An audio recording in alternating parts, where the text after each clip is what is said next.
Come on, everybody, it's time to listen in to an actor and a teacher who love their wrestling. No more division, forget those prejudice. The Wrestling Connection is here with Glenn and Chris.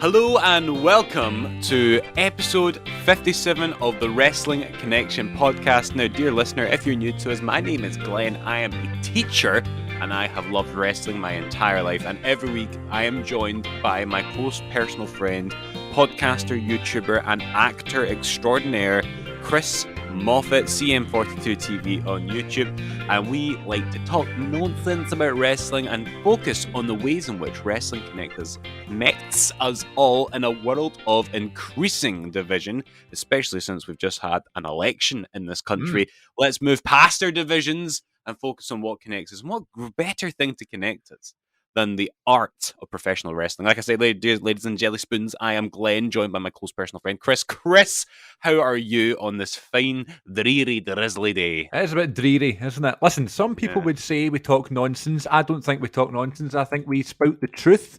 We bring people together and we really set everything straight when it comes to professional wrestling. That's what you can come to expect here on TWC. I like it, TWC, which has nothing to do with the bathroom. I must say.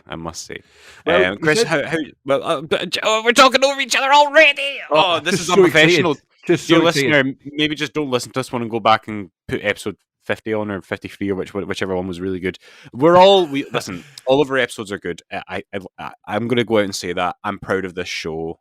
So tune in, folks. See if you like it, and if you love it, tell your pals, and if you don't like it, tell your worst enemy. Trick them into listening to a bad podcast. I think that's a good idea. Yeah. So, Chris, how are you this fine day? Yes, good, thank you. I'm doing very well, even though it is quite dreary and dreich outside. Sometimes you get that. But listen, I was out a walk last night, and I just had the jumper on, and I was like, you know what? It is still pretty chilly for me, and it's not lovely. Will it still be May when this goes out? Yeah, of course it will. Actually, a couple of days ago, I was in town with my mate Ewan, former kind of alumni on the Good Bit podcast, and we had a Nando's together. We went for a drink. We sat on George Square. It was delightful, and it looked lovely. Yeah, it's like another step towards everything being back to normal. These wee things keep happening, and it's like, oh, I've not gone for a drink in ages. It was so lovely, and as you said last week, how nice it was to have like a pint in a glass. Yeah, you know? Oh man. And someone bring you drinks and stuff and bring you food, and you don't need to rely on it yourself and stuff like we have been for the past year. It was so lovely. And listen, if you're, there's a wee trick here for anybody that's out there who is wondering about waiting in queues and waiting in lines and stuff to go for drinks, and you're thinking, oh, we're going to be here for ages. Listen, there's lots of options out there. Don't just go to the big wigs. Don't go to the big companies. Support local companies. Support local businesses and wee shops near you, wee bars, wee restaurants that might need the business. You don't need to go to the big cities that might be surrounding you in your area to get a drink. I mean, Witherspoons will be there forever. You know what I mean? But you can go to the wee kind of bars, get the business up, help the economy get back to normal, and get lots of different drinks. And who cares about the prices just now? You know, it's a novelty. I know it might be more expensive elsewhere, but it's a novelty. Go and socialise again, get back to normality, catch up with your pals. But obviously, do it at your leisure. Don't jump in if you feel uncomfortable or anything. But we're getting there, you know. But you know, you're paying for so much more than a drink there, aren't you? Right. It's so good for the soul to get out and to feel that experience again. And you know, we had friends round again yesterday in the garden to use the pizza oven. We made calzones or calzones, depending on how Italian you want. You know, I never knew what a calzone was until I went to Frankie and Benny's one time with my mate Paul, former co-host of a podcast I used to do. That heavyweight of Italian dining, Frankie and Benny's. And I was sitting there going, you know what? I could really fancy a pizza today. I've never heard of a calzone. And I just thought it would be like a different type of pizza. And it comes as apparently it's a calzone, and it's all folded and stuff. I was like, this is not a pizza. So good. Oh, but it's so much more than a pizza. Right. It's an experience, and it's delightful. And you know, we were there, and it was relatively sunny last night. You know, you were out with just your jumper on. It was a shame that you forgot the pants and trousers again, but you know, we're working on that. You're right. I did. I'm actually wearing new boxers today, and I got new boxers. Ordered new boxers from pantsandsocks.com. Because I like the Cristiano Ronaldo boxers. They're really comfortable and they suit me really well. So I bought a new pack of them because all the ones I had before are getting too small for me. So I bought new ones, and they came in a box, right? And I kid you not, on the box it says a package for your package. Like that's not like in the box. That says on the box. So the delivery man Charles, who brings all the stuff, it said he handed me a box that said a package for your package. So I wasn't happy with that. And that concludes this week's underwear update. I'll be giving next week's update, and I'll be talking about different types of silk. Now, so we had these people, dear friends of ours, round and enjoyed the sun and the pizzas, and it was delightful. And we had a few drinks, and we were, because my friends Megan and Chris, not you, but who were around, we were chatting away, and Megan has also started her own podcast in line with her interests about artificial intelligence and stuff. I like that. So we were chatting away about this, and then we were talking about the wrestling connection, and then Chris just drops out with, "Yeah, but it's all fake, isn't it?" Oh, And God. I had a beer in me, Chris, at that point. Yeah. So I went on this big thing. I think I just sort of calmly sat up and said, "Do you know what? There's nothing fake about Steve Austin taking a pile driver in SummerSlam 1997. There's nothing fake about Triple H planting his leg and ripping his quad and during two separate matches in his career. There's nothing fake about Vince McMahon running into a ring and tearing both quads." I just listed all these injuries that I could think of. And then he's like, "I know, but aren't the punches fake?" Okay, right. There are lots of different ways that wrestlers do it. So I was explaining how The Rock does punches and how Steve Austin did punches and things like that. And it's like, yeah, but obviously they're not going to smack each other in the face. And it kind of reminded me of the way people were getting on at Chris Jericho for his bump at Blood and Guts. I'm like, what do you want the man to do? Kill himself? Right. Like, I've never understood this argument. 50-year-old man who has given us everything, who literally owes us nothing. What do you want from him? And so it's going on about this. And so then Chris was just kind of contemplating all this. And he's a lovely, lovely guy. He wasn't not being contentious in any way. He was more of just asking because he was interested, because he didn't really watch wrestling since he was a kid. And so then he said, "How did The Rock do his elbow thingy?" He's English. And so then I found myself getting still quite impassioned. And I was like, why are you asking me about the most ridiculous move in wrestling? I want you to ask me about like a power bomb, something that is clearly painful. And so then I literally got up and demonstrated the entire people's elbow in my garden for all the neighbours to see. The dogs were very confused. And so that was my night last night. And that was the only way that wrestling factored into my night last night. Who was the recipient of the people's elbow? It was, I didn't drop the elbow because, pain. Right. Which is ironic, but the recipient was a plant pot. That was Ouch. the one. That was one that I nudged, and I threw a nothing elbow pad, and I danced around and did all that. But when it came to dropping the elbow, I just mimicked it. I didn't actually fling myself down like that. Yeah. But I did say to him, that is the move that ended CM Punk's reign. So it's still a big deal. But and imagine me in that situation, Chris, thinking that was going to be the only kind of wrestling thing that happened to me over the last couple of days. And then I wake up this morning, and we've all had experiences where a wrestler will like a tweet of ours or retweet something, and obviously we had Paul Heyman sharing our podcast last year and endorsing the show for no price, which was crazy because he's a promoter. Absolutely, talk about Heyman hustle. Not much of a hustle there, but we really appreciated it. And so I woke up this morning to see that Rob Van Dam had liked one of my tweets. And we are a positive podcast, Chris, but can I please just have the floor for a moment? Please. Just to have a wee moan, okay? So the reason this came about is because I was actually responding to something that Van Dam had tweeted. And you'll know, like, since about 2016, when What Culture got really big, wrestling YouTube channels really started to explode, and it started slightly before then, but they really got popular in 2016. And then you got people like Brian Zane getting more views, and What Culture blew up, and then that kind of teetered off, and Cultaholic and Wrestle Talk blossomed, and lots of channels. But and so they all kind of follow the same format. They do reviews and countdowns and top tens, all that kind of stuff. And one channel which grew in popularity as a result of this was one called WrestleLamia. Okay, a channel you may have heard of, and it does really quite well. It's got tens of thousands of subscribers. And the guy, I think, has something close to 1 million followers on Twitter. So you can't argue with the success of that guy who runs the channel. And I was a subscriber for the longest of times.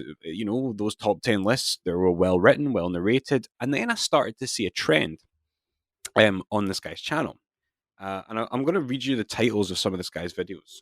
And I will bring this back round to the positivity, because what I'm trying to highlight here, Chris, is the fact that we try to do something. Hold on, I'm about to lock myself out my phone, so hold on.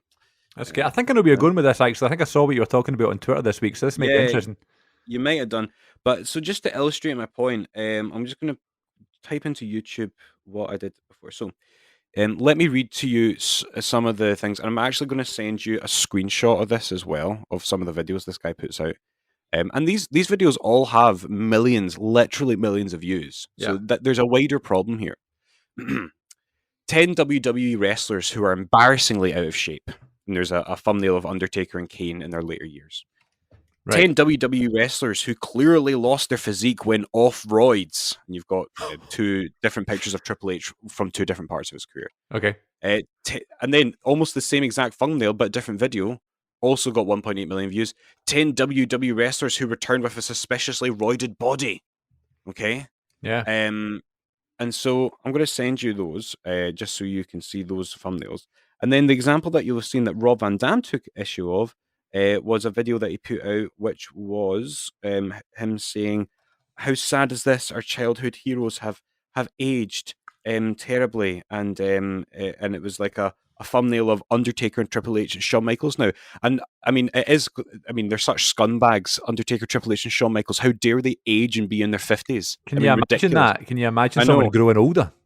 And so his video was, "This is so sad. Our childhood WWE wrestlers are aging terribly."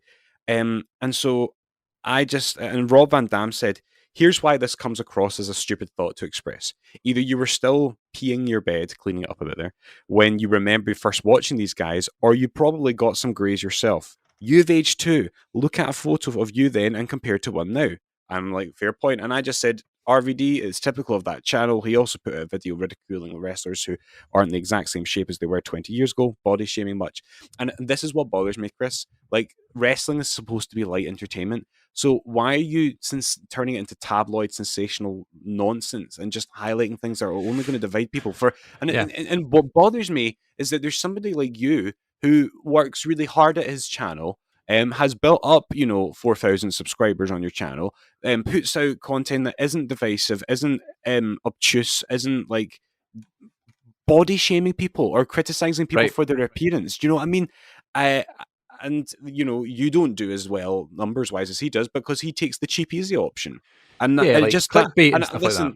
Exactly. And you know what? Each their own. It's clearly working for him. He's clearly making money out of it. He's got well more of an audience than we'll ever have, likely. Right. But do you know what? I would much rather have a tiny audience spreading a positive message and focusing on all the things that can connect us about wrestling, rather than do what that guy does, which is just take the cheap option and poke fun at people for being out of shape, in his own words, which I disagree with, or aging. And I'm just like, and another thing, like, if somebody has gained weight, the worst thing you can do is poke fun at them for. There could be 1,000 reasons why people gain weight, including to do with their mental well-being. So I just had no time of it. And so that is my moan of the week. And that is not going to be a recurring segment, I promise.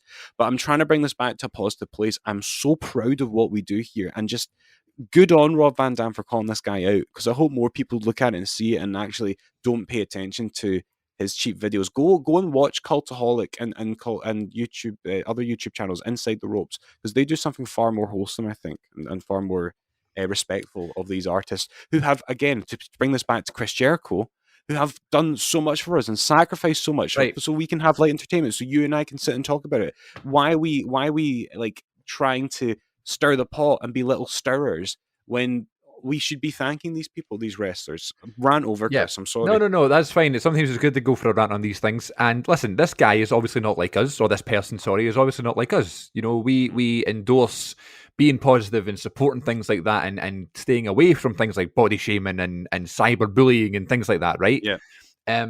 This person clearly has just been like, oh, well, this is going to work for me. Look at all the views I'm getting. I'm going to do it. And you know who I'm going to body shame? That's The Undertaker, because he's going to care.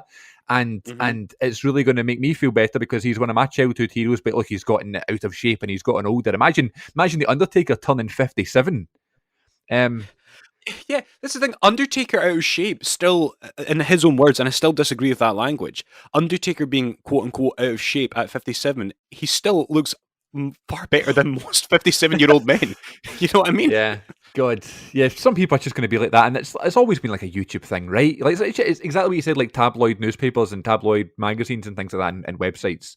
Whereas that it's like you need clicks, you need revenue. You know what I mean? They don't care about people's mental well-being and people's respect and things like that. And why should they? Because clearly they have nothing. It's not going to bother them. You know, they can go and body shame someone and not lose any sleep over it. So that's their channel, that's that person's channel, and sometimes it's good to kind of call them out on these things because if no one else does it, then the person will see that there's nothing wrong with it, and it's something that we're trying to get away from, which is just a shame that it's still a big thing. And you mentioned the Jericho bump thing, right? Falling off the Blood and Guts cage and going through the staging, right? When I saw the set for Blood and Guts, right? We've been watching wrestling for a long time. We know what it's like. Okay, well, someone's probably going to go through that. When I thought that, though, I did not say someone's going to go through that, and I really hope it's full of glass and concrete, and when they fall through it, there's fire underneath it, and someone is really going to break their back. I just was like, oh, cool, we're going to get like a spot off the top of the cage. That's good. And my mind immediately went to the positive side of it, because, I mean, I'm a positive person, and that's just how I look at wrestling, and I look at it as a show. I look at it from a production side of things, like, how are we going to do this? How are they going to entertain us by literally risking their lives, falling off a cage, cutting themselves to make them bleed, hit each other with chairs and dustbins and things. And I also thought about like some other bumps like that. Like, you remember at WrestleMania 35, the Miz suplexed Shane McMahon off like a scaffold thing, and they landed on a big pad thing. And instead of being like, oh my God, Shane McMahon in his 50s and the Miz, who's been wrestling since he was in the early 20s, just did a suplex off of a 25-foot thing, which they could clearly die from. All you heard was, oh my God, they could have made that look a bit better because they landed on a big pad.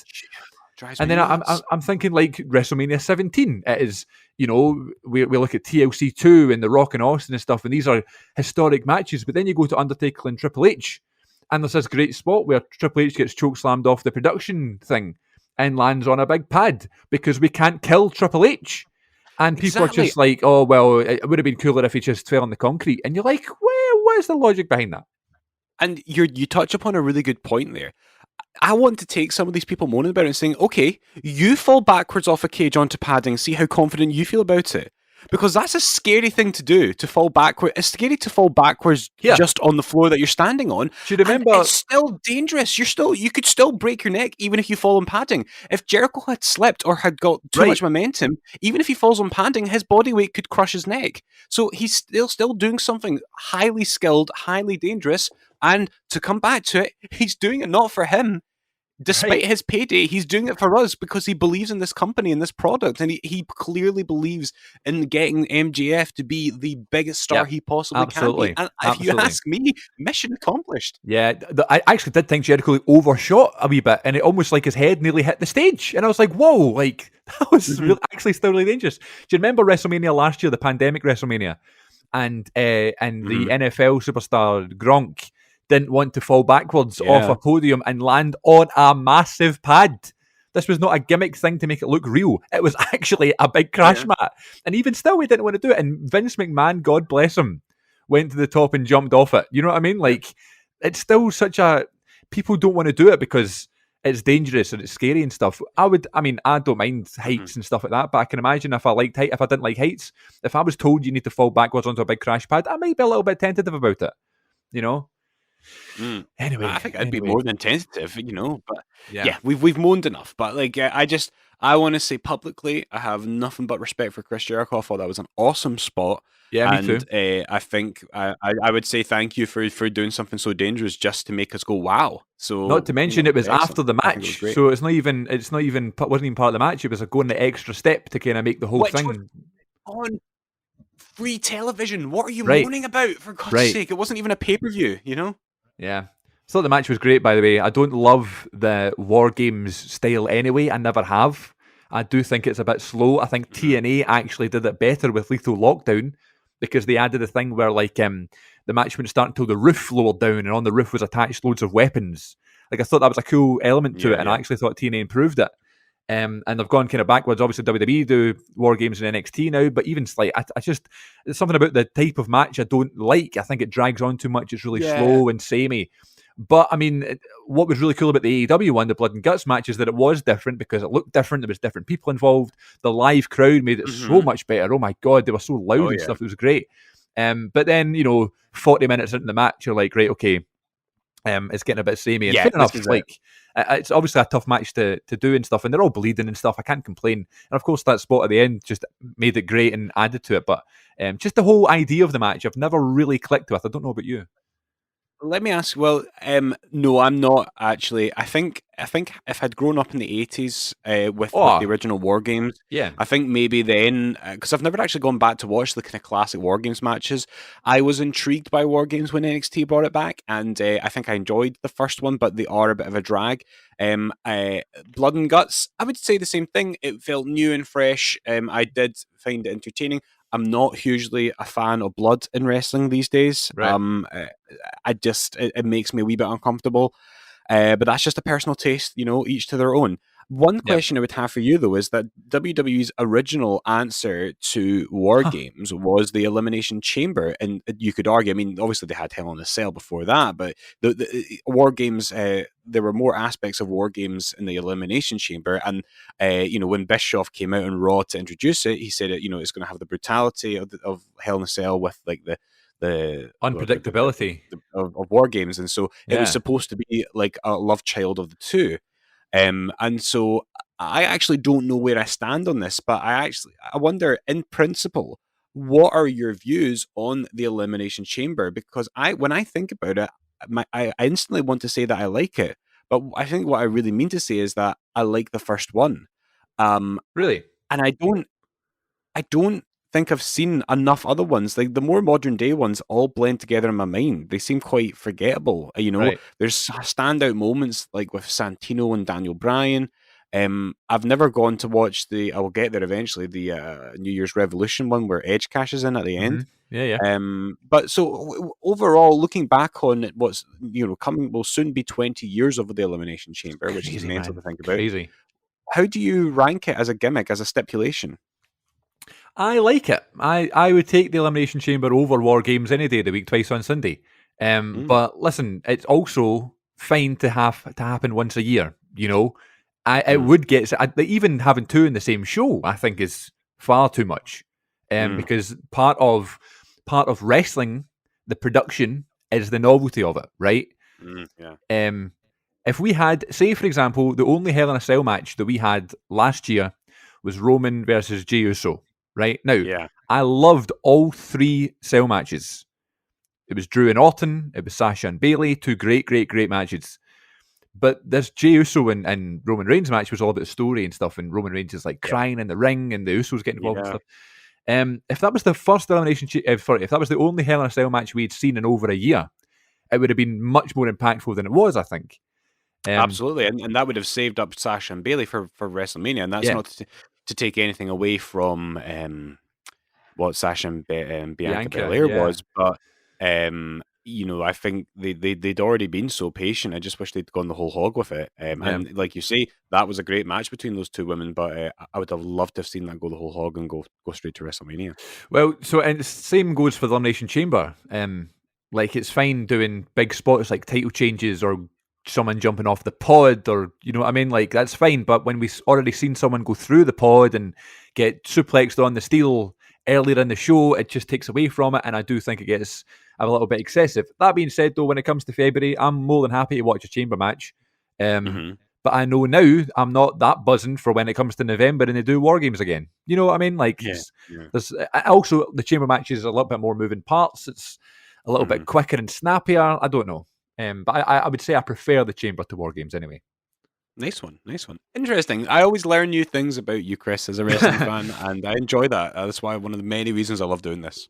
Well, there you go. I learn more things about everybody else in life when I listen to You talk because you're so smart. I Uh, am. I never asked you how you were. We're 20 minutes in. How rude of me. I'm doing really good, man. I am. Been back at school now for a few weeks, and it's very busy and very stressy, I guess. But I still have never felt more, I suppose, confident and happy as a teacher. That's good. I just think I want the pandemic era of teaching to be over, and that's not an original statement.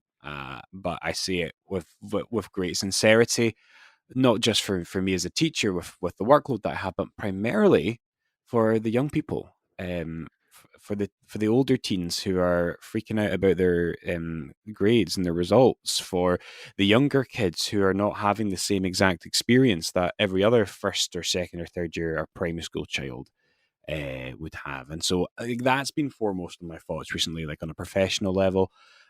Life on the whole is good though. I'm doing my swab and my test every other day, and Yeah. I'm constantly testing negative, which is always nice. It's lovely to be told no and feel good about it. I love Yes, that kind you of are. reaction. Even though it's a negative reaction, you are passing the Andrew Martin. I am not kidding you. I just had Test versus D'Lo Brown on my tablet right now because Of I've course got you did. Raw from December 23rd to 2002 on my tablet on mute right now. And actually, when I was talking about Rob Van Dam earlier, he was on the screen just by coincidence. Did that not So happen before? Did I not say test and then like he actually his music yeah, started?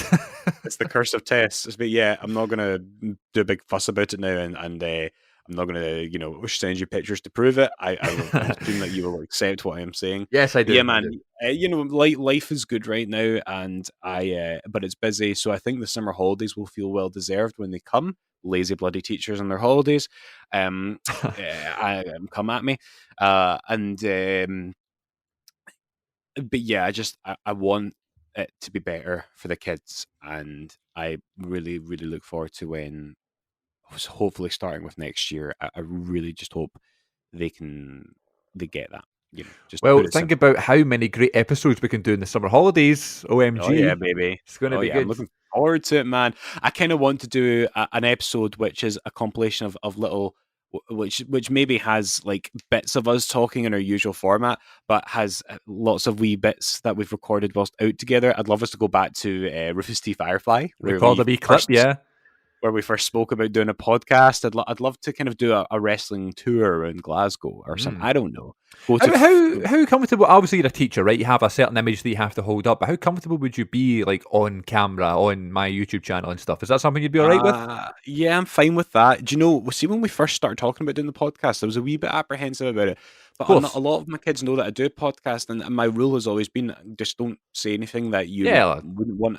So that's why we don't swear. That's why I don't get political, or well, sometimes I can't resist. But do you know what I mean? Right. Like, Yeah. I Yeah. just and so like I would rather my kids would come across that and see that I'm doing it unashamedly and proudly, so that they can see, well, do you know what? Yeah, it's okay to follow your habits or your Oh my hobbies, God, you're so no matter right. how no matter how niche they are. And I would also say to the kids, well, look how easy it is for you to pick up a microphone or a camera and get yourself out there. And I, as a teacher of English and media, I'm all about children trying to be creative and express themselves in those ways, and follow their passions. That's going to then do so much for their confidence, even as their literacy as well, because literacy is as much about communication as about reading and writing. And I mean, so yeah, I think it's a positive thing. I don't start off my classes every Monday morning and say, right, what did y'all think of episode 52? right. But if they ask about it or if they find out about it, I'm not embarrassed at all, and Yeah, I because don't you've shy got away from nothing to hide or anything like that. It's not as if we're it. saying Yeah. anything bad or anything. I would have, if I had a teacher back in the day that was like actively encouraging me. I guess I did, but not kind of because I kind of asked about it. But I would love someone to be like, how great it is that I'm being creative and you should be doing these YouTube things and stuff. Because remember, I told you last week when like people would put on videos in computing class to tease me, and like people would end up just becoming like it'd be like a mockery sort of thing rather than, oh, that's really Mm. cool that you're being creative, which Yeah. is something I would totally change about the education system. Is I'd like to encourage, especially with social media and stuff growing as it is, I would encourage people to use it as a positive thing and be creative with it. Mhm. So yeah, all That's I'm why, saying. like, Sorry. sorry, carry on. I was just going to say, if we go into town and stuff and we do a wrestling tour of Glasgow, then I'd love to have that as like part of the YouTube channel, you know? Yeah, definitely, and I would love to do that. And that's why, like, in my school, like we're establishing little mini schools of drama and media, and like we're renovating an old classroom into a studio. We bought like green screens and cameras Nice. and There we go. Perfect. backdrops and stuff. So yeah, watch that space. So I mentioned YouTube channel, and I said to you the other week or last week that we have just crossed 100 subscribers on our YouTube channel, and I was like, this is Awesome. interesting because I'm really bad with like keeping up with uploading the episodes as they air because it takes ages to make them into videos and stuff like that. But I will get back onto it when I've got a little bit more time. But the thing I do on the channel is I'll do like star ratings like Dave Meltzer for the pay-per-views and stuff. Yeah. And they're all like not got many views. Like there's one at 37 views, there's one at 90 views, there's one sitting at 5 views. You know what I mean? Like it's very sporadic. And I was like, how are we getting so many subscribers if these are the only videos that I'm posting? Then I scrolled down right to the bottom, and my first star ratings video was SummerSlam 2020. Take a guess of how many views that one's got. 102. 33,000. Really? Yep. So people have just clearly stumbled onto that and went, oh, this person's doing star reviews. That's quite cool. It might be Meltzer's, but it's not Meltzer's. It's Chris Moffat's. And they've just hit subscribe. And of course, we've got the video like we've got predictions videos, and we've got Santino introducing the show and Coachman and things like that. Mick Foley, Chavo. Those videos are getting kind of a couple of views here and there. And yeah, so once it's highly possible to build viewers on a YouTube channel based on this sort of format. We just have to keep the YouTube channel a bit more active, post more videos on there, and I think we'll be dandy. That's quite fun. Well, do you know what? We should totally put more content out there over. Listen, sorry, listeners, we've just turned this into a production meeting. Yeah. But listen out and look out on our YouTube channel. How can our dear listeners find our YouTube channel and all this content that will hopefully go up over the summer? Well, you can simply search Wrestle Connection into the YouTube search engine, but on the podcast app that you're listening to this on, in the wee description sort of information box that's there for you, there will be a link to all of our socials, including Twitter, Instagram, and of course, the YouTube. Excellent. I love this show. And yeah, if you want wholesome wrestling chat, stick with us, folks. If you want body shaming, you know where else to go. There you go. There you go. This is episode 57, ladies and gents, of the Wrestling Connection. I know we're half an hour in, but we're just getting to this. But that's okay. We like to kind of make some sort of significance towards the number of episode to what that could mean in terms of wrestling talk. Not to be confused with wrestle talk. Wrestling talk. And I just searched Wrestling 57 into Google, and I found some fun information here. I was just telling Glenn before we started, there is a weight division in freestyle amateur wrestling for the 57-pound division. So that's something for 57. WWE Mattel Basic Series 57. We had a figure line of 6 figures that were released in this Series 57. An interesting line. We have a set of Daniel Bryan, The Big Show, Finn Balor, Paige, Ryback, and Eric Rowan. An interesting line of Series 57. Then, of course, they really make everyone. Yeah, and then we had WWE Elite Series 57, Jeff Hardy, Ty Dillinger, one of my boys, Shinsuke Nakamura, Baron Corbin with no shirt on and long hair, Seth Rollins in his WrestleMania 33 gear, and wait for it, a throwback Scotty 2 Hotty figure. I have a Scotty 2 Hotty figure. Not that one, though. No. Let's see, what else do we have? We have WWE Battle Pack Series 57. And we have Shinsuke Nakamura versus Finn Balor. Finn Balor wearing his nice blue pants. We have Braun Strowman versus Kane. Braun Strowman wearing the Strowman Express t-shirt, which is actually a quite good figure, actually. And then we have the main event, the one that anybody would always go for in Battle Pack Series 57, the 2-pack of Sunil and Samir Singh, the Singh brothers. Don't know why. Okay, the 57th reign of the WWE Intercontinental Championship. Can you guess who was the 57th champion? Oh, I'm going to say The Miz. D'Lo Brown. Oh my God, he was on my screen not long ago, Wrestling Test. He won it on July 27th, 1999 on Raw in Columbus, Ohio. This was a winner-take-all match. I was way out. Winner-take-all match where D'Lo Brown also defended the European Championship. Brown became the first Euro Continental Champion. Of course. There you go. And the other one that I noted down was the 57th Hardcore Champion. Who's that? Oh god. Oh, I'm just gonna play it safe and say Crash. Oh my God, he was the 58th. The 57th Ah. was K Quick, Ah, yes. who won it on February 4th, 2001 at a house show in Columbia, North Carolina. Wow. So There you go. There you go. So that is the Wonderful. significance of number 57 in wrestling. Nice one. I feel more enriched and fulfilled that I know that. So there you go. Yes, well, ladies and gents, we recently had a throwback edition of SmackDown, Mhm. and I think people were kind of disappointed. I was definitely one of them who was disappointed that we didn't get a full-on throwback episode with like an old set and stuff like that. But then I remembered we're still in a pandemic and stuff, and Mhm. maybe there are some restrictions. At least they did the Yeah. kind of CGI version of the fist or whatever. Um, Yeah. But it got me thinking, I need to get a top 5 sorted for the Wrestling Connection this week. So I said, let's do my top 5 wrestling TV show sets. And this is it right now. Oh, that's a good list. Go for it.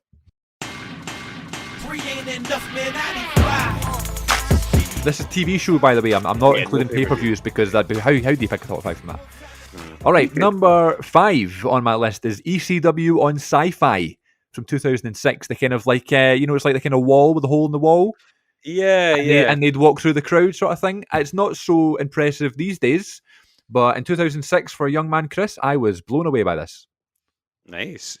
Did you see any of that ECW stuff? I did because I remember the first episode because they basically built it next to the SmackDown set. Yeah, and just get put a tarpon over it and then started SmackDown. Yeah, but yeah, so it was. I do remember it. Maybe not as fondly as you do because it was so awkwardly realized. Like that era of WWE's ECW because Mm, they didn't know they didn't want to run it in smaller venues because it was cheaper for them just to tape it alongside SmackDown. But it meant you had this awkward hybrid. It was dimly lit deliberately, and I didn't actually really like the look of that era of VCW. In fact, I don't right. think I liked any look of that era of that brand. Um, but yeah, the brand in effect is what NXT is now. That's what it Right. was always should have been. And Well, I did like it because again I was younger and I didn't really know better, if that makes sense. mhm, Like I didn't know ECW from before and stuff, and to me it was ECW. Like the big show was Extreme. mhm. Number 4 on my list is actually the SmackDown on Fox set from 2019. Oh, love it! It is Love that set. absolutely stunning, and it doesn't get talked about enough because they only used it for 6 months because then the pandemic hit. Yeah, but they've got it. They've got that in a warehouse. They're going to bring that I back out as really soon as hope they they do. can. I really hope they Because do. it It's was so so impressive. refreshing. And you wanted them to make the move to Fox a big deal. And they did, because The Rock was on that show and Brock Lesnar won the WWE Championship. Yeah, But, the set was great. They had pyro again. That was a big deal. And I do miss that. That's one of the tougher casualties for me of the pandemic is that by necessity, it's unavoidable, really. Raw and SmackDown look identical. And I hate yeah. it when they don't have any distinction between their sets. Well, the thing was before it, like Raw and SmackDown were looking identical even before the pandemic because they just Yeah. used the same stage, and that was fine because it was easy. And I can't believe for a couple of years there that SmackDown was live on Tuesdays, like Raw Yeah. Monday, SmackDown Tuesday. What did we do the rest of the week? I know. But yeah, so like they used that, and then when that happened, that was one of the most bizarre and wild times in my entire fandom. Mhm. Because AEW was just starting, NXT was going to USA, SmackDown was going to Fox, Raw was getting a facelift. Like it was just like everything was changing, and then it only lasted for 6 months. It's crazy, man. It's crazy. Yeah. Yes, so that was number 4. Number 3, I have the Raw is War stage from around 2000. So they go from the Attitude Era, like the typical Attitude Era set, right, Mhm. where it's just the big screen, the Yep. massive Tron. Mhm. And then they kind of updated it a little bit in 2000 where they added more kind of steel bars around it. They changed the lighting of it. They Yep. changed the height of the stage, and they changed the position of the hard cam so it looks a bit more updated. So if you watch a Raw from January 2000, no, it was January 2000, say November 99, and then Mhm. say February 2000, there is a bit of a difference in terms of the production of it. The stage looks more modern, Yep. and it's kind of like that typical kind of Rock, Undertaker debuting as American Badass, Triple H as the main man, Cactus Jack, that sort of time. Kurt Angle debuting, the Radicals debuting. That stage is my number 3 pick. Nice one. Number 2, I have the SmackDown Fist from 2001 through 2007, 8, Epic. I think it was 2007. Yeah, 2008. It was they got rid of it when they moved to HD. The HD, yeah. And they used the LED sets after that. I think sorely missed, and I guess a lot of us were gutted that we didn't get it. But let's not forget that the actual SmackDown Fist was used last year at WrestleMania in the Firefly Funhouse match. That was the real fist that they have in the warehouse, that they put back together for the first time since it was used in TV, so that they could use it in that fantastically bonkers match. It was a nice touch doing the PS2 graphics one that was on SmackDown on the throwback one. But yeah, it's what it looked like, man. Yeah. Yeah, I love the SmackDown Fist. It reminds me of my childhood watching SmackDown on a Saturday morning. And my number 1 favourite wrestling TV show set is the Monday Night Raw set from 2002 through 2008. The Across the Nation evolution kind of Batista, John Cena moves over from SmackDown. Chris, Batista's is bombing Spike Dudley as you're saying this. There you go. I can read your mind. I'm actually in your room right now. Are you? Yeah, that whole Across the Nation, let's get it on era of Raw is my favourite set. I used to play it all the time in the video games. So there you go. Nice one, man. Wow, that was a good list, man. Yeah, I a lot of those would be on mine as well for TV sets. Big fan of the SmackDown Fist. I think my heart will always slightly prefer the Ovaltron a little bit more, just because I think that's just maybe because I'm a little bit older. Yeah. And SmackDown on Saturday mornings, it was always that for the longest of times, from '99 through to 2000. The SmackDown Oval is a big deal because they went from when they added that set. The one on Raw is just the massive Tron, and for the SmackDown Oval, it's like this really scaled down kind of version, like a smaller screen, and the screen's over to the side. Like it's a massive difference. Like a lot of thought was put into that set, which I really like. I like that, and I had that. That was the toy Titantron that I had, because they did a few different Trons. They did the original one, which was the Raw's War Tron, and they did the Ovaltron, and after that they actually did a SmackDown Fist one, which a lot of kids had. I got that one, yeah. I had the Ovaltron. I loved that. I absolutely loved it. And then when I would pretend it was like ECW, I would take all the oval bits off, so it was just a wee stage. Like nice, all that. Nice. Yeah. I remember being in my mum's room and showing her the SmackDown Fist set in the Argos catalogue, and it was £30, and I was like, I've been saving up for months, my pocket money, whatever I was getting, £2 a week or something, and I was like, we're going to Argos today, and we are getting the SmackDown Fist set. God, awesome. Memories, man, memories. Right, dear. Well, I will allow you for a toilet break, and then if you come back, I could even quickly tell you a story about meeting a wrestler. Can you believe it? Oh my God, are you finally going to do it? Right. I think we'll do it, yeah. How did you know my bladder was full? It's 43 minutes. That's usually the time. You know me too well, Chris. Right. I will see you all soon, folks. Chris, if you could cue up the jingle. And ladies and jelly spoons, you're about to hear the sound of a toilet that I once owned flush. So enjoy and catch you soon. Toilet break. Ooh, yeah.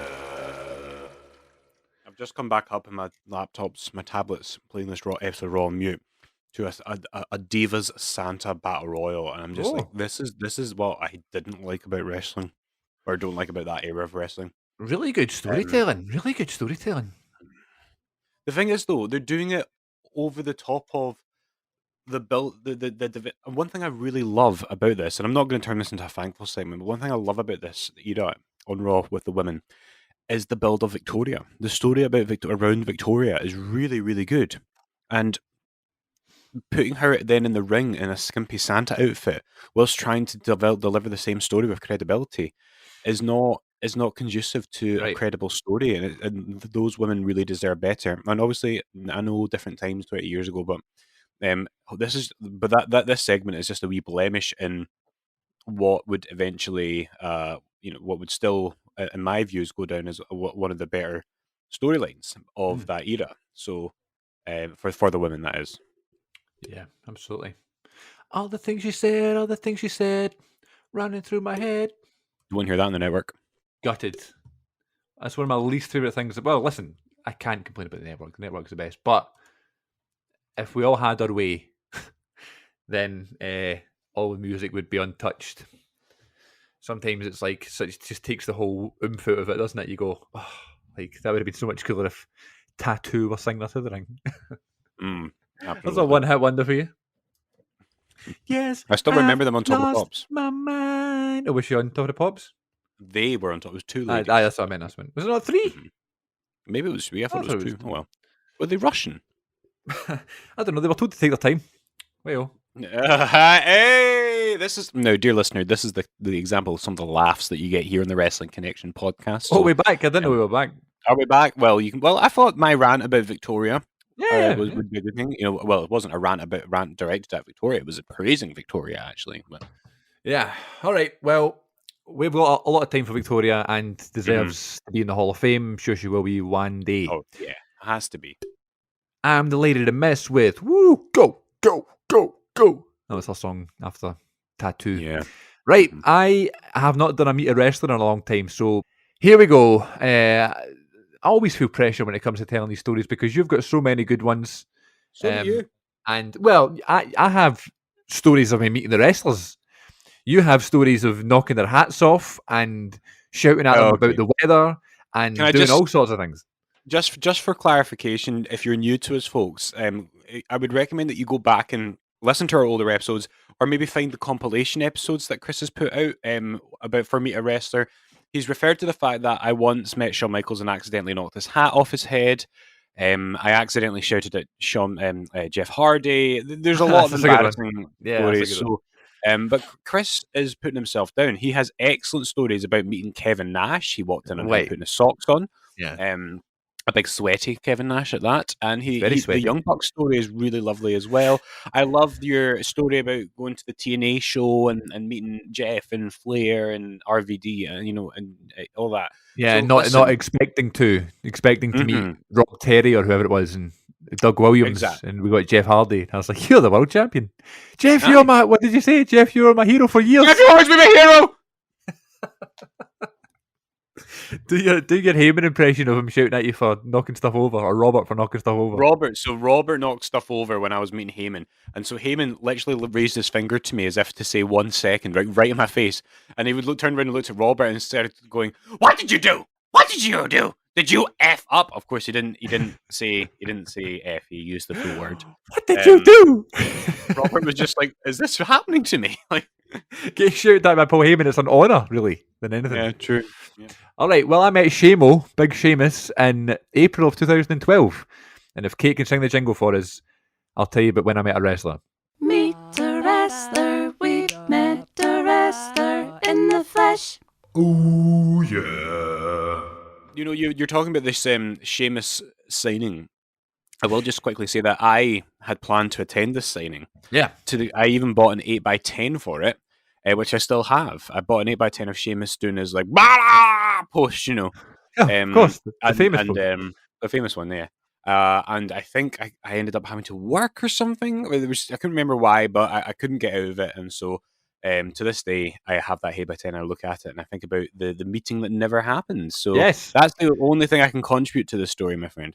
Well, it's April 21st, 2012, and it was on a Saturday. And if you're a wrestling fan that attends these signings, the fact that a signing is happening on a Saturday, the fact that like a show at the Hydro or at this time the Braehead Arena would be happening on a Saturday is an absolute joy, because you don't need to. Because at the time I was in high school, right, and I would have to really do well in like tests and studying and stuff around the time of a wrestling show, so I could somehow talk myself into being able to stay off and pretend to be ill that day so I can go and meet the wrestlers, right? Which I'm sure Glenn does not condone these days as a teacher. Education comes first. But this was... Well, I did skip school to meet John Cena. So yeah, this doesn't matter. This was back in the day. Education is more important now. Back in the day, nobody cared. So this was on a Saturday, so it was good. Didn't ignoring that comment. Yeah. It was a Saturday, so didn't need to get off school. Didn't need to get off work. And yes, we were told for well in advance. Now, sometimes it was like last minute, like who you're going to meet, and you're like, oh, what am I going to get signed? Yeah, totally. We were well in advance educated that it was going to be Sheamus. which was a big deal because he was the world champion at the time. Like Absolutely. usually people would come. Like for example, the year before was the Miz and Truth, and it was John Morrison. The year before that was DiBiase and Rhodes, and like it was never like there were always names that are on TV, but never the world heavyweight champion. And Yeah. I was what age would I have? 15, 14, 15? So I was a Yeah. massive Daniel Bryan fan, and it had just been WrestleMania 28, and Sheamus had just Yeah, of beat Daniel course. Bryan for the world title in 18 seconds. So Sheamus was not my favourite, I'll tell you that right now. Oh, there you go. So there you go. Which But is you funny know because... Sorry, go on.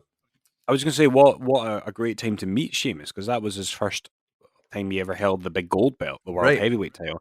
And it was a big deal. That was like the beginning of a really important run in his career. Like he had obviously been WWE champion, but I feel like this run in 2012, then going into 2013, and his feuds with Del Rio and the Big Show, Yeah. I really feel like those were the feuds that really started to solidify him as a main event. Maybe some would disagree, and I think what kicked that off was the Bryan feud. And not Yeah. the WrestleMania moment is really memorable, but then you get to Extreme Rules. We spoke about this last week, I think. You know that 2 out of 3 2 out falls of 3 match, yeah. falls match, yeah. And so I think that was the first time I really took notice of Sheamus, and thought, okay, I can see why they like this guy.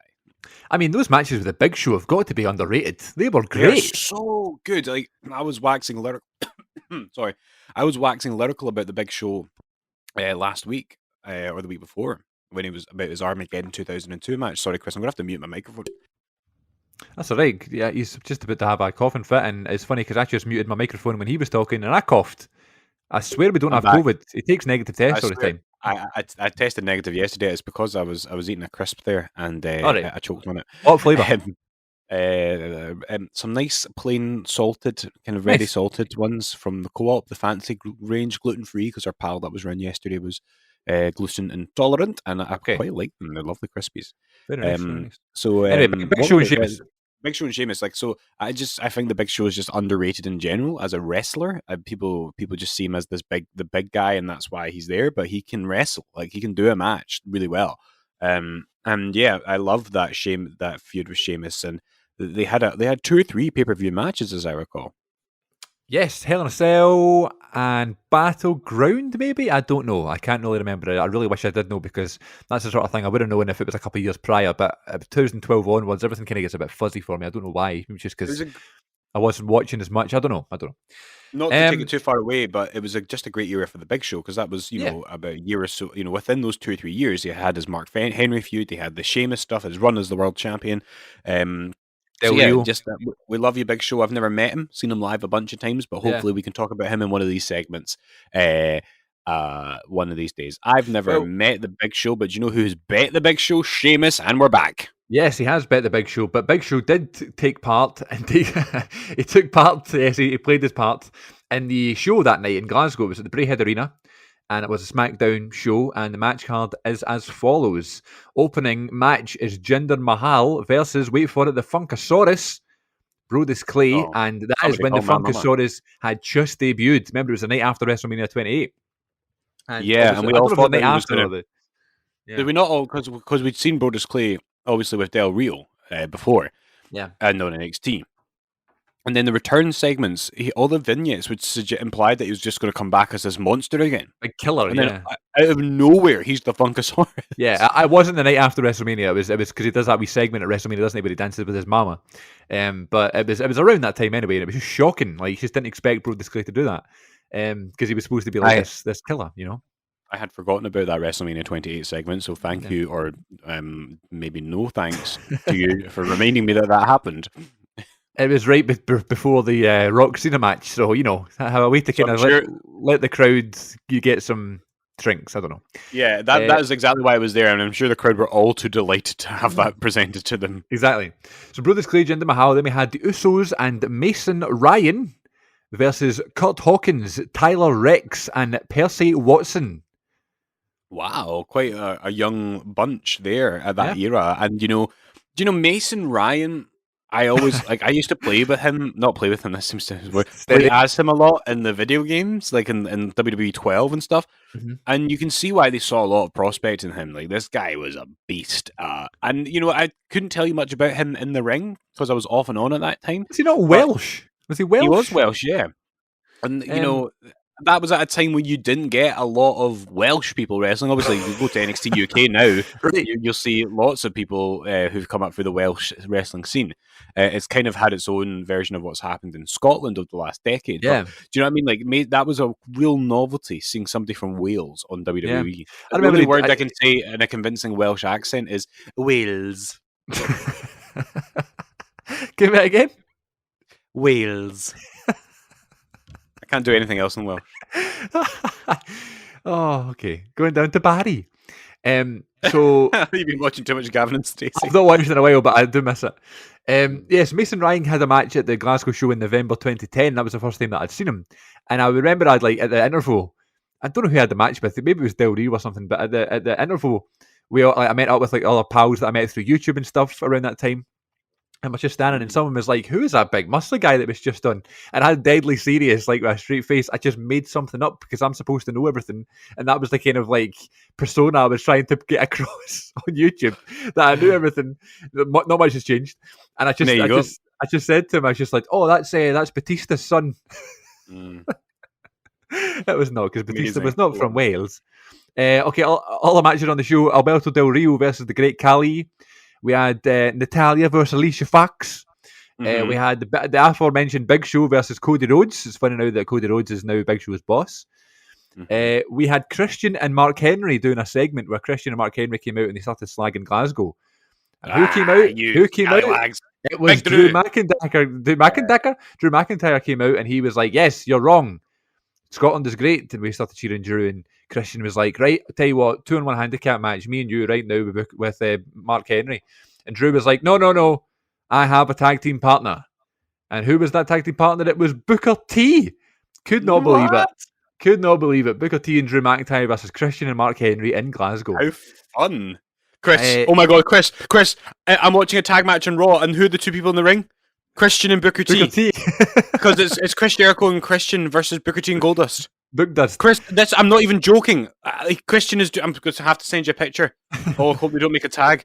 I'm doing it. This keeps happening. And I'm watching 2002, and you're talking about a house show in 2010. Why is my camera failing me? Right, I'm sending you the proof. I am in your room. No, don't. I need to send you the proof. I'm sorry. I know you want to wrap the podcast. I know we've been going for about an hour, but this is important, Chris. Okay, I believe you. There's proof there. It is weird that this happens. I just opened the thing and there's pictures of people body shaming again. Oh yes, there's a wee headlock there with Booker T on the floor and Christian. I can't believe that. At last, he's on his own. However, he's now with Chris Jericho. I love that theme. Obviously, Christian has had lots of great themes in his career, but I so many great themes. Many great themes. Christian, at last, you're with Chris Jericho. Okay, we went for different things there, but still. Anyway, semi-main on this show. Can't believe we're still doing this. Semi-main on this show, Randy Orton tops Kane. And in the main event, it was a better match than the WrestleMania one, but it wasn't as good as the Extreme Rules match, but it was Sheamus versus Daniel Bryan. And my God, I used to go mental at wrestling shows with like cheering and stuff like that. Not so much now. I'm much more respectable because I'm an actor now, and I know that audience plays just as much of a part as the performers. So don't get too carried away or you'll get kicked out. And I used to just go mental. And Daniel Bryan at this show, I went so mental. My voice was nearly gone. I yesed myself like crazy. Steady. And it was right as the yes thing was happening, wasn't it? Because it was just after WrestleMania 28. The night after WrestleMania 28 on Raw was when the whole took off. And there was guys in their 20s, my age now, sitting behind us in our seats, and they had yes signs. But we were going so mental doing this yesing thing. The guys gave us the signs that they made. And it was like, you guys can fly the flag more than us. Go for it, lads. Go for it. So we had signs now and we were chanting yes. That's so sweet. We were going mental. But then Sheamus won, and I booed him because I'd met him earlier in the day. But you beat Daniel Bryan, and I booed him. So anyway, the actual signing, I'm telling all this about the show because there's not much to the signing. We arrived really early in the day. It was at Smith's Toys at the Glasgow Fort.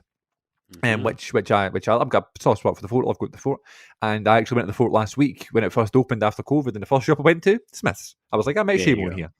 And it's just cool being in Smiths, and they have AEW figures now, and it's like, oh god, how the wrestling business is evolving. So I met Sheamus at the Fort in Smiths, and I went there early morning, and I remember like you were like this too. Like you wanted to go early doors and wait there, right? And thinking back to it now, it's like why you were going to meet him regardless, but it was the novelty of it. I think talking to like-minded people, especially the fact that it was a Saturday, so you didn't need to worry about anything. But something about going to the shop really early, and there's not many people there, and then it gets busier and busier as the day goes on, knowing that you're going to be one of the first people to meet whoever it is, you know. Why were you always like that? Why did you always want to get there early? Was there a particular reason for it, or? A lot of it. The primary reason was I was always worried that if I showed up a bit later, that even if I had a ticket or I'd bought the DVD that you had to buy, that they would cut the line and say, sorry, it's not going to happen. And I would much rather wait for ages in a queue that hasn't formed yet than wait for ages at the back of a massive queue. And the aspect which you referred to about meeting the like-minded people was a byproduct that I enjoyed. And I still love that about queuing to this day. You know, it's I love a byproduct of this show, because that's how we met. Exactly, and that's true. I just still to this day I have waxed lyrical about this for so long. I love the beauty of that, and it happens with wrestling, and it happens at concerts.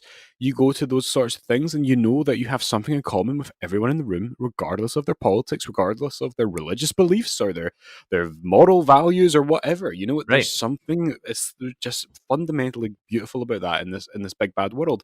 But primarily to answer your question, it was just the fear of missing out was the real reason that I would do that, and I also love the idea of being first, you know, or being close to first. I never was first in line, but I always wanted to be close to first because I always felt like the wrestler will be less tired at that point, and they'll maybe a bit more chatty. Whereas if you're the 15th person or the 50th person they've met that day, they might be getting a wee bit about the whole thing.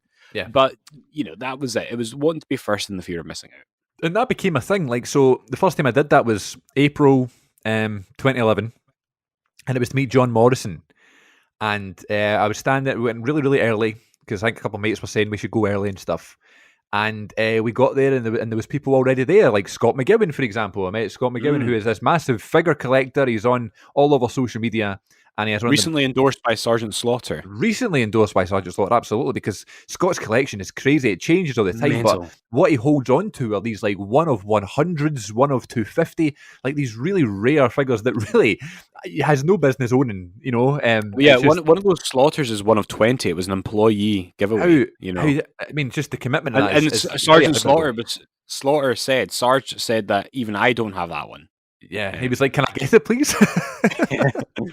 So I met Scott there, and there was a guy Jordan who I met there, Jordan Midler, who is doing some stuff with the BBC Social right now, and he was so funny, and he was very like much like us now, like very positive about wrestling and stuff, but always like good banter and would slag the things that needed slagging and stuff like that. It's just appreciated all, but you also need to remember this is like 2011, 2012, where if you weren't a CM Punk fan, then what's wrong with you? You know what I mean? Like CM Punk was the main man, so we were talking about Punk and Bryan and all these things. So I met those guys. His pal Taylor was there. I met Kieran Dolan there, who's a listener of the show and stuff, and has been a fan of the YouTube channel and stuff for years. He's a good guy, Kieran. Kieran Dolan was the one that told me about the $1 Million Man signing back in 2012 or whenever it was when I met Piper. Oh my god, that was absolutely terrifying. Oh, I jumped when he did that. I can't really do the laugh, but no, you can't. You can't at all. Oh god. Anyway, so Kieran told me about the $1 Million Man thing. Please don't laugh, because $1 Million Man, because the $1 Million Man went to Kieran's school. He went to his school to promote his company. Remember I told you he bought like shares in a company in Scotland, SWE or something that's based in Perth. Right. That's how I met them and Piper and Chavo and that, and Tatanka. And he went to Kieran's school, and there's a picture of Kieran who must be 11 or 12 years old in the school uniform with a $1 Million title. It's absolutely mental. I couldn't believe it. And he put it on Twitter and he was like, "This is for you, Chris." And I was like, "Thanks, but I want to meet $1 Million Man." And I did a couple of years later, but yeah. So I met all these people there. That's the moral of the story. I met all these people there, and we'd always like text and stuff. And that's you make friends like that, and you get them on social media and stuff. And we text about and like make plans about going to these signings. So I went early to the fort, which is not the easiest to get to, really. And sat with Jordan and other people who were at the show or at the signing, I should say, early doors, and they brought like garden chairs and garden furniture and brought it into Smiths and stuff. And the poor staff members were always like, "Why are you here so early?" Because Sheamus wasn't coming until 3 o'clock. He wasn't coming until 3 p.m. And this was like 10 in the morning. So we're like, "What are you doing here so early?" But it was part of the whole thing, right? So we're standing there, we're waiting for hours, we're sitting chatting, catching up and stuff, talking about wrestling for hours. And these are people I hardly know. I just know through wrestling, and we have that common bond and stuff. And 3 o'clock comes, and there's no sign of Sheamus, but it's still getting really busy and stuff, right? It wasn't mobbed. You know the way when it would be like signings in Braehead, and the line would be wrapped around the whole top floor of Braehead. Yeah. It wasn't like that at all. It was. I mean, Smith's is quite a cram shop anyway. It was maybe out the door, but it wasn't that bad of a queue, you know. And this is 3 o'clock. It got bigger as the time went on, but this is 3 o'clock. People obviously were working and stuff. And 3 o'clock is an odd time for a signing, but 3 o'clock comes and there's no sign of Shamo. And we're just thinking, what is happening here? And obviously, like when you're that age and you think the worst, you know, like, oh, he's cancelled or they're going to send someone else or whatever. So we were sitting there waiting for ages, and it comes to 3:30 and he's still not there. We're asking the staff, like, where is he? Why is it not happening? They're like, I have no idea. We have had no message from them. So now I'm really starting to panic because I've been here all day and stuff. I've got my replica big gold belt ready for him to sign because he's the current champion and stuff. I thought that would be a really cool thing. I'm waiting for him and he's not there. And we're thinking, God, it's now 4 o'clock. It's an hour after he was supposed to arrive and he's not there. The staff have no idea where he is. There's been no contact from WWE. And the thing about being at the front of the queue is because you form that relationship with the staff members. You know what I mean? Maybe when you're a bit later on in the queue, you're like, oh, excuse me, but you don't really want to ask for help. But when you're right at the front, like I remember the guys in like the A1 Comics store in Braehead, like we ended up like knowing his name and everything because we were talking to him for hours. I remember after the Daniel Bryan and Kane signing, they posted somebody complained about blocking the other shop's entrances. So I remember them putting a thing up on Facebook saying, after today's signing, we received complaints about people who got there early. You all know who you are. That's right. There was a fondness to it, you know. So it was fine to ask them, and we're like, "Where is Sheamus?" And they were like, "We do not know." So it's like people panicking and stuff on the phone and stuff, trying to find out where he is. It gets to 4:30. We are now an hour and a half late, and eventually we get news that he's on his way. And the show, by the way, the Braehead Arena started like 7:30. You know, so it's like, and plus this is at the fort, so it's nowhere near the arena. So the time is getting on and the panic over because we had been told that Sheamus is on his way. And that's another example of like if you weren't early on in the queue, or at least not in the store at least, you might not even have got a chance to meet him because they may have had to cut it short, you know? So it's 4:30 now. Sheamus finally arrives. And so one of the people in the shop gets on the mic and announces, "Here we go, World Heavyweight Champion, Sheamus!" They play his music, right? Like his entrance theme from coming out in the store. I kid you not, the whole song plays. It's like a 3-minute, 40-second song written in my face, whatever it's called. The whole song plays, and there's no Sheamus. This is now, we're told he was going to be an hour and a half late. He's en route. Oh my God, he's here. Let's announce him. He's coming out. Sheamus hit his music, and he didn't come. He wasn't there. They played the whole song. So now I'm just like, what? I mean, are we even going to get? It's just been a whole piss take, the whole thing, you know. And then he just walks out. Sheamus just appears. Music is finished. There's no announcement. Everybody's gone back to their business, having their conversations again. And Sheamus just appears at the back of Smith's and just walks down. And then, as you can kind of hear, like the applause kind of growing, like because he's walking, people are noticing him and seeing him. So then the cheers start, which is quite funny. And people are like putting out their hands like to get high fives as he's walking and stuff. And he's walking so slowly, it's almost like he doesn't realise he's an hour and a half late. But he's got the world title, so it was really cool. He's got the actual world title with him. And I'm holding my replica one.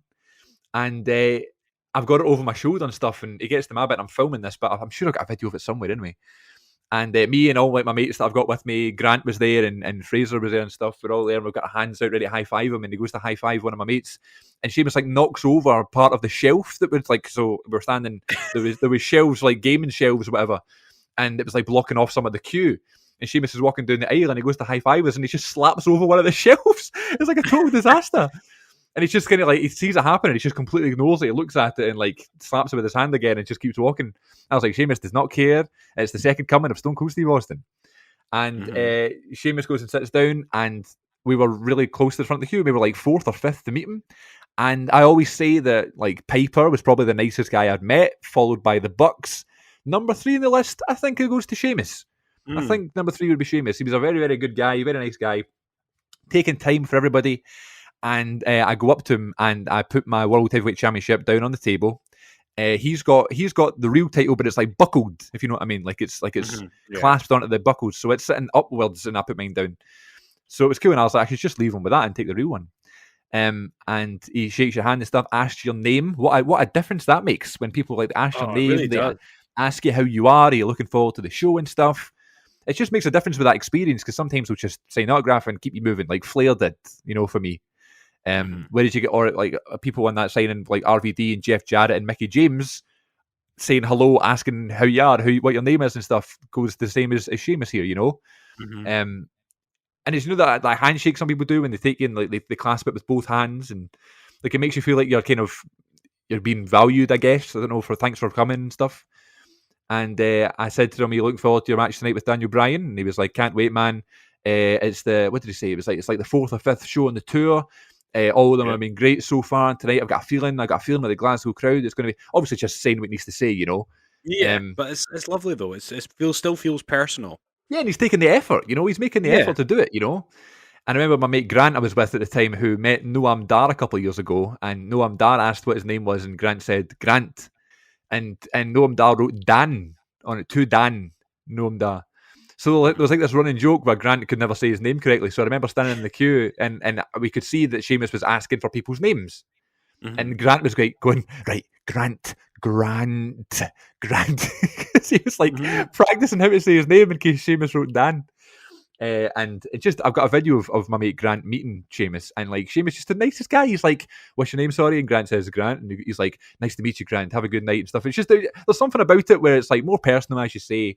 It's more kind of friendly, and it just has a whole impact on the whole experience. And now, for the rest of the time, I've got a higher opinion of Sheamus. You know what I mean, as a person. Totally. So always a soft spot seeing him. He's doing some really good work now, actually. Even though he's well into his 40s now, but we say that a lot. Like you get to 40, like AJ and Jericho and people like that, and it just blossom. So it's nice to see Sheamus not being able to have a bad match with anybody. And that's the sign of a true great pro wrestler, ladies and gents, and a really nice guy, a really nice fella, if you will. I see what you did there. That's a great story. And, you're right. Sheamus is yet another example of what John Lennon once said, which was life begins at 40. Now, there you go. John Lennon actually died at the age of 40, but that's beside the point. Life begins at 40, unless you're me. Yep. So, but it's true. So many wrestlers hit their prime in their 40s, and I'm not surprised because even though he plays a really good bully or a bad guy on TV, he does come across as just a laugh, somebody you'd love to have a pint with, and I am not at all surprised to hear.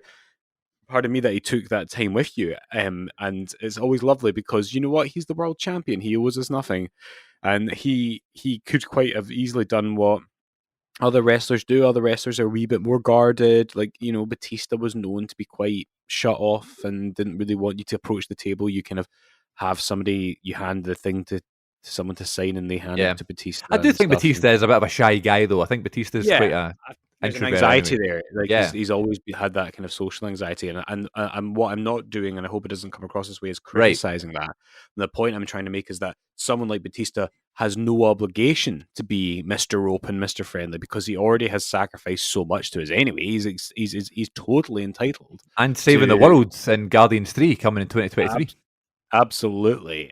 So I just, but what that also, by the same token, it's lovely when you hear stories about wrestlers who are so comfortable to be open and accommodating. And I've still got a few stories to tell down the line, which are equally quite lovely. I've got my Matt Hardy story. I've never told my Rey Mysterio story, actually. Oh, I realised. that's a fun I one. don't think I've told you if I'd met Rey Mysterio. No, I don't think you did, actually. That's really cool. I forgot one part of the story, though. When I was going to say, when we were waiting for Sheamus because he was so late. Obviously, it's not Sheamus' fault, but because we were waiting for so long, we were like trying to pass the time and stuff. We'd already chatted all the wrestling there is to talk about. We talked about YouTube and signings and things like that.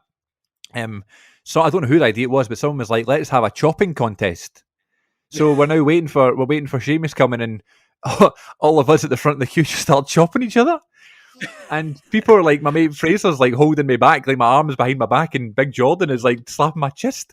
And we started doing it for ages. We're just chopping people. Were people going woo? We were. Yeah, so there's a chunk. I've got videos of that actually. I've got a couple of videos, I think, somewhere. I don't know where they are, but they'll be on some hard drive. I was doing shopping contests at the front of the Sheamus queue in Smiths. So there you go. But yeah, those are the things you live for. Those are the things you tell the tale about. So I'm glad to have met Sheamus, and I'm glad to have been chopped by my friends in the middle of the toy shop, waiting to meet the current World Heavyweight Champion at the time. Not now. Maybe and I again. think that's the title of our episode, Waiting for Sheamus. Waiting for Sheamus is a good one. There you go. Perfect. There you go. Right, okay. This has gone on way too long, but that's okay because we've done a couple of short ones the past few weeks, but it's nice to finally tell the Sheamus story. And we will be back next week with another exciting edition of the Wrestling Connection. Glenn, what have you got going on this week? Well, this week, we are making our pupils do exams, but they're not called exams, but they're exams, but they aren't exams. So we've got that going on. Lots of teaching.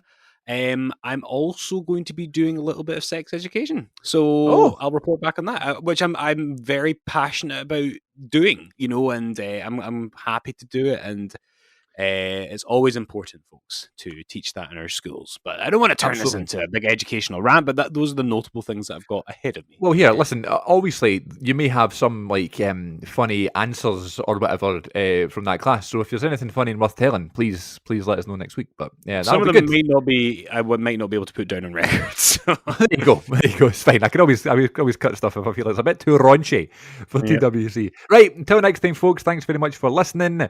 We will see you next week on all your favourite podcasting outlets and on the socials at WrestleConnect1 on Twitter and at WrestleConnection on Instagram. And remember to subscribe to our YouTube channel for lots of new content coming soon, especially in the summertime.